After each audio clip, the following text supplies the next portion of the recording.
Un nouveau virus baptisé 2019-NCOV sévit en Chine depuis fin décembre 2019. Il a déjà causé la mort de 17 personnes. Le pays est en état d'alerte maximale. L'épidémie se propage. L'inquiétude grandit. Jeudi 23 janvier 2019, le bilan de l'épidémie s'élève à 17 morts et 449 malades en Chine. Ce virus, inconnu jusqu'ici, appartiendrait à la famille des coronavirus. La dite famille regroupe un grand nombre de virus susceptibles de provoquer des maladies bénignes comme un rhume, mais aussi des pathologies plus graves comme le syndrome respiratoire du Moyen-Orient, MERS-CoV, ou le syndrome respiratoire aigu sévère SRAS-CoV. Il a été provisoirement baptisé 2019-NCoV, soit nouveau coronavirus 2019, et touche désormais plusieurs grandes villes en Chine. D'après les premières observations de l'OMS, les symptômes sont les suivants: difficultés et essoufflement respiratoire, forte fièvre et toux persistante. Autant de symptômes qui peuvent s'aggraver dans le temps. Ce nouveau virus pourrait aussi engendrer une pneumonie, une insuffisance rénale, voire la mort. Habituellement, les virus de type coronavirus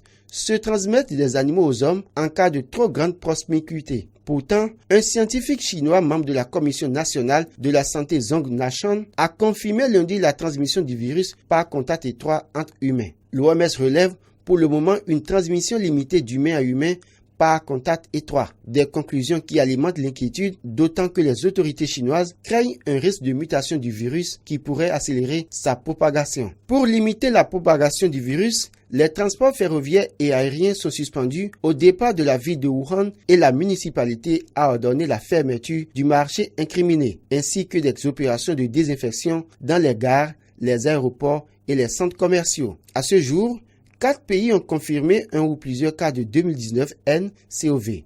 La Thaïlande, le Japon, la Corée du Sud et les États-Unis. Ce mercredi, une deuxième ville vient d'être placée en quarantaine près de Wuhan.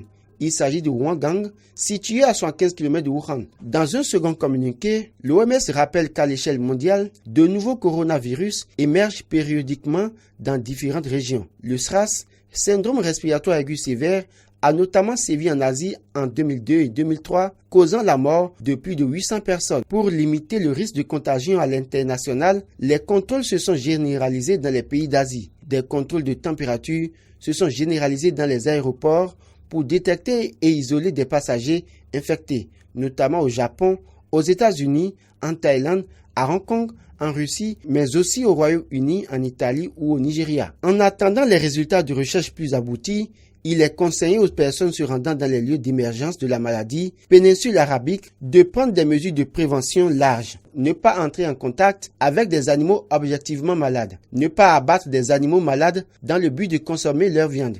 Ne pas consommer de viande insuffisamment cuite ou de produits laitiers non pasteurisés. Ne pas consommer d'aliments crus, salades, fruits, crudités si on ne peut s'assurer qu'ils aient été au préalable lavés avec de l'eau décontaminée. Se laver les mains de façon régulière à l'eau et au savon ou à l'aide de gel hydroalcoolique. Éviter le contact physique direct avec des personnes malades. Porter un masque si on se rend dans des zones à forte densité de population.